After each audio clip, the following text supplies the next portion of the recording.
Halo guys, apa kabar kalian semua? Gue harap kalian baik-baik aja pastinya dan selamat datang kembali guys di channel Punggawa. Oke, pada kesempatan kali ini gue bakal ngebahas suatu hal yang cukup menarik. Mungkin bakal bahas cukup berat nih, karena ini bergantung sama psikologi orang, sama hasil nyata gitu ya, hasil nyata, kejamnya media dan sebagainya macamnya. Jadi pada kesempatan kali ini kita bakal ngebahas mengenai wonderkid. Kenapa wonderkid zaman sekarang lebih banyak yang gagal ketimbang yang sukses? Dan kira-kira faktor apa yang bisa kita takar gitu dari mereka? Apakah mereka wonderkid yang berhasil ataupun wonderkid yang gagal? Oke, jadi seperti yang kalian tahu, wonderkid di dunia sepak bola itu banyak banget. Stoknya juga nggak berhenti-berhenti karena selama ada regenerasi tuh wonderkid ini pasti akan selalu ada. Nggak mungkin hilang gitu loh, karena ya setiap tahun kita ngelihat pemain sepak bola baru, setiap tahun kita lihat ada pemain dari akademi klub ini, ada pemain akademi dari klub ini yang promosi ke tim utama dan dapat jam terbang. Salah satu contohnya yang paling berhasil itu ya Lamine Yamal, Kenan Yildiz, Pau Kubarsi, dan masih banyak hal ya masih banyak pemain gitu loh. Nggak bisa gue sebutin satu-satu, tapi kalian tahu lah contohnya yang berhasil. Kenapa bisa gue bilang berhasil? Karena pemain ini perform saat di lapangan. Mereka perform dan level mereka nggak sejauh pemain profesional di atas mereka. Maksud gue profesional ini adalah pemain yang sudah cukup lama bermain di klub atau bermain sepak bola di kasta atau level tertinggi. Contoh kayak Pau Kubarsi, banyak yang bilang dia regennya Pique, regennya Puyol. Ya karena kualitas dia punya. Saat Kubarsi main, ya defensive line Barcelona kualitasnya meningkat karena ada dia, faktor Pau Kubarsi. Apalagi contoh lagi Lamine Yamal, bring everything to the game. Sempat turun kemarin tapi dia bounce back seperti biasa, sangat-sangat luar biasa, ngasih impact setiap game. Tapi ada pun wonderkid yang ya gagal. Nggak cuma di era sekarang, era-era zaman dulu pun akan selalu ada wonderkid gagal dan wonderkid berhasil ini. Contoh wonderkid gagal, Anthony Martial. Zaman dia di MU, awal-awal debut yang sangat luar biasa, tapi akhirnya di MU nggak kepake. Gue nggak bisa bilang Martial fully gagal karena dia di MU cukup perform beberapa musim lalu, tapi sekarang kan Martial sudah tidak tahu di mana kan. Martial karirnya sudah tidak di level tertinggi gitu loh. Tapi ada pun wonderkid yang ya amat sangat sukses sampai titik akhir penghabisan, sampai titik akhir karir mereka. Contohnya ya Eden Hazard, Cristiano Ronaldo, Lionel Messi. Ya itu kan semua pasti berawal dari wonderkid. Tinggal longevity dan konsistensi mereka yang akan menentukan. Wonderkid zaman sekarang menurut gue banyak banget yang gagal. Kayak contoh menurut gue wonderkid yang ya belum terlihat, yang saat itu lagi digembor-gemborin nih, tapi sampai sekarang masih belum kelihatan banyak, ya contohnya kayak Endrick. Ya mungkin paling jelas ya Endrick gitu ya.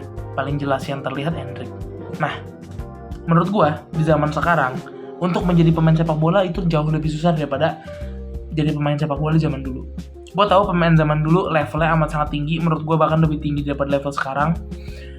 Tapi menurut gue faktor terbesar dari kegagalan seorang wonderkid di era sepak bola modern sekarang ya, jalan untuk menjadi pemain sepak bola sempurna seperti ya you name it lah, semua GOAT yang kita tahu, Messi, Ronaldo, Pele, Maradona, R9 dan segala macam pemain yang kita tahu, Maldini, itu jalannya jelas nggak bakal semulus zaman dulu dari kalau dibandingin sama sekarang gitu loh. Pemain wonderkid sekarang banyak yang muncul tiba-tiba langsung hilang lagi. Kenapa? Karena pertama media. Menurut gue media ini jadi faktor terkuat, jadi faktor paling jadi variabel yang paling menentukan. Dan menurut gue impact-nya paling jahat juga, karena media itu secara kalian nggak sadar, secara kita nggak sadar, psikologi manusia ya kalau misalnya udah membaca sesuatu yang dapat dipercayai, ya kita bakal percaya gitu loh. Sementara media ya kita dapat berita dari sana, kita dapat perbandingan dari sana, kita dapat data dari mereka. Jadinya saat kita membaca sebuah media, membaca pernyataan dari sebuah media, ya we're fine with it. Kita berhasil di shifting pemikiran kita. Jadi menurut gue itu juga hal yang terjadi kepada pemain gitu loh. Saat media meninggikan nama mereka, ekspektasi jelas membludak. Fans makin gila, board makin gila, tuntutan semakin tinggi. Apalagi kalau mereka wonderkid yang benar-benar wonderkid. Contoh siapa ya? Kayak Lamine Yamal sekarang, gajinya udah gede banget. Dia dipaksa perform tiap pertandingan, nggak perform dicaci maki fans, nggak perform dicaci maki fansnya klub lawan. Tapi saat perform, masih ada juga yang nge-hate dia gitu loh. Attitude-nya nggak bener, segala macam. Karena menurut gue semakin tinggi zaman, semakin nanti nih ya, semakin ke depan, ya media ini bakal makin gila. Media sekarang dulu papa kita, mama kita, mungkin engkong kita, nenek kita ya baca berita dari koran. Mereka nungguin tiap minggu, oh edisi ini terbaru, majalah segala macam. Zaman sekarang mah kita buka media sosial aja, isinya udah berita semua. Jadi itu penyebaran berita ini amat sangat menentukan. Karena menurut gue pribadi, gimana caranya seorang pemain, ini pemain loh pak, pemain sepak bola itu tetap manusia, mereka tetap orang. Mereka sama kayak kita, bahkan umur gua sekarang itu lebih tua daripada Lamine Yamal gitu loh. Lebih tua daripada siapa? Kubarsi, lebih tua daripada Endrick, lebih tua daripada Estevao. Karena menurut gua ya mereka tetap manusia dan mereka ya basically orang yang seera gua gitu loh, orang yang seera kita. Ya mungkin yang nonton di channel Punggawa ini, kawan-kawan semua. Dan kita harus sadar kalau misalnya mereka itu ya tetap orang gitu, tetap manusia, tetap human being yang punya perasaan. Saat mereka ditempa sama pressure segitu gede,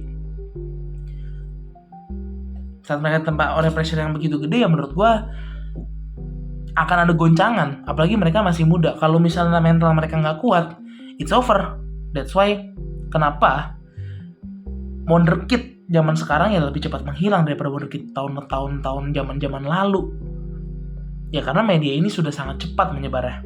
Dan kalau menurut gue pribadi, dari argumen gue pribadi ya, menurut gue memang tidak akan ada pemain yang sesempurna Messi lagi, tidak ada pemain yang sesempurna Ronaldo lagi. Karena kenapa ya, saat impact ini nggak bisa diselesain, ya menurut gue penyelesaiannya ya harus pelan-pelan. Media tidak boleh terlalu kejam sama pemain. Yang pertama, klub nggak boleh ngasih ekspektasi, tapi apakah salah? Ya salah juga. Klub harus kasih ekspektasi, karena kalau klub nggak ngasih ekspektasi sama sekali, wonderkid juga nggak bakal ada. Jadi menurut gue, gimana caranya di zaman era sepak bola modern ini menormalisasi manusia, memanusiakan manusia dengan cara media kerjasama, klub kerjasama, pemain juga mental harus kuat, kerjasama juga. Tapi menurut gue ini bukan hal yang instan yang bisa dikelarin dalam 1 hari 2 hari. Ini mesti progresif, mesti pelan-pelan. Karena ya memang penggiringan opini ini salah satu hal paling jahat juga di dunia gitu. Hal paling kejam lah pak. Pokoknya kalau udah ada penggiringan opini ya itu bakal terpecah jadi beberapa kubu. Dan jelas gak semua orang bakal menyukai apa yang kita sukai. Yang kedua mungkin ini faktor yang gak bisa dikontrol, yaitu adalah cedera. Karena menurut gue pribadi, ya apalagi di zaman sepak bola modern ini, rate cedera tuh meningkat amat sangat drastis. Kenapa? Karena klub sepak bola lebih sibuk, apalagi kalau mereka wonderkid dari klub besar. Jadwalnya padat banget. Contoh aja kayak mungkin kita ambil tim Liga Inggris gitu ya, tim Inggris. Mereka tuh berkompetisi di kurang lebih, kalau tim besar ya, kalau tim yang main di kompetisi Eropa juga, mereka tuh main di 4 kompetisi pak. Premier League ya atau top flight mereka lah, apapun itu. Habis itu UEFA, itu Champions League, Europa League, Conference League. Mereka main di FA Cup, mereka main di Carabao Cup.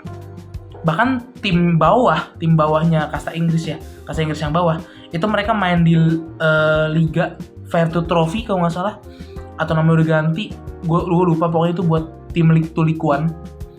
5. Kalau mereka amat sangat besar, mereka bisa main di Club World Cup, atau Club World Cup yang cuma berapa tim itu yang di tengah musim. 7 kompetisi dengan jadwal yang ya bisa dibilang jeda 3 hari, jeda 2 hari, even jeda 1 hari. Karena menurut gue itu udah sangat-sangat kejam, karena ya jadwal tadi. exposure yang diterima sama petinggi di atas ya memang banyak, tapi apakah memanusiakan manusia? Menurut gue enggak.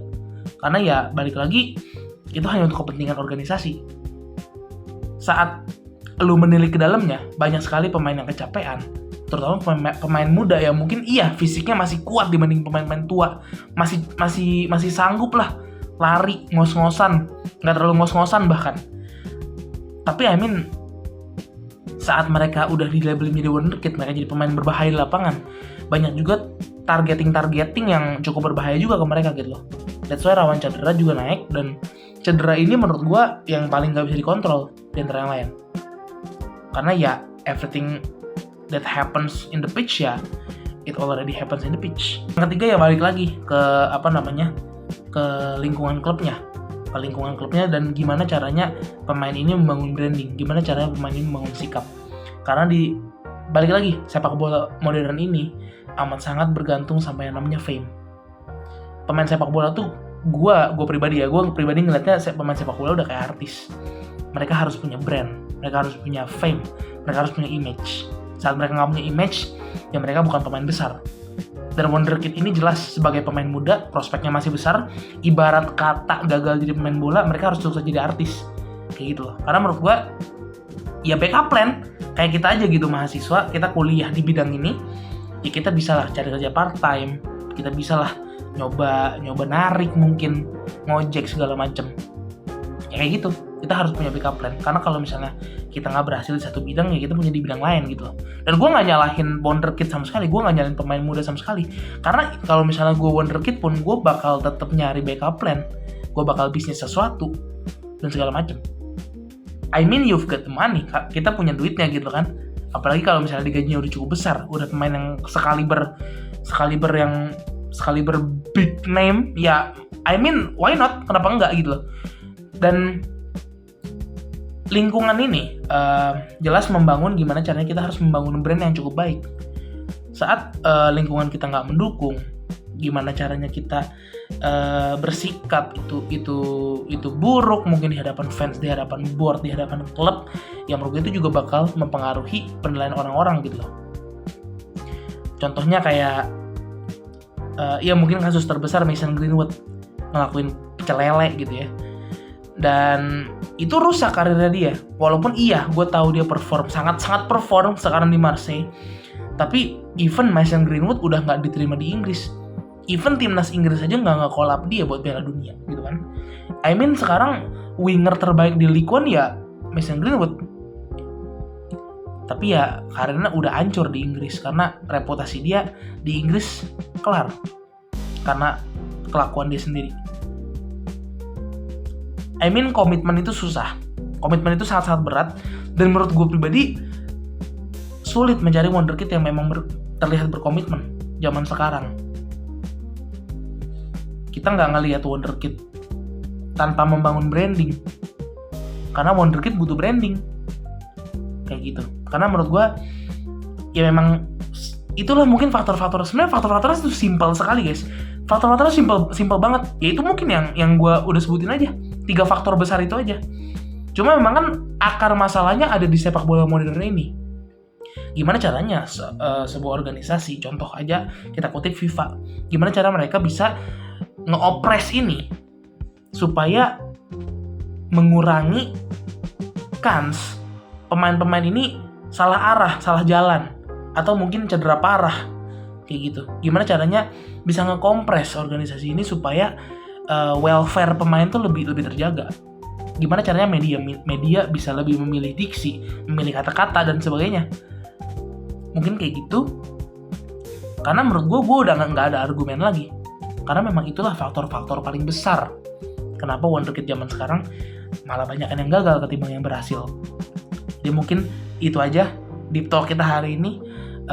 Gue pengen denger banget apa sih menurut kalian, kenapa menurut kalian wonderkid ini amat sangat sulit ya. Perjalanan menjadi pemain sempurna tuh gue rasa sih udah gak segampang dulu. Walaupun jelas dulu juga susah, cuma menurut gue sekarang jadi pemain hebat tuh jauh lebih susah. Gue pengen denger argumen kalian, drop langsung aja di komen. Thank you udah nonton guys.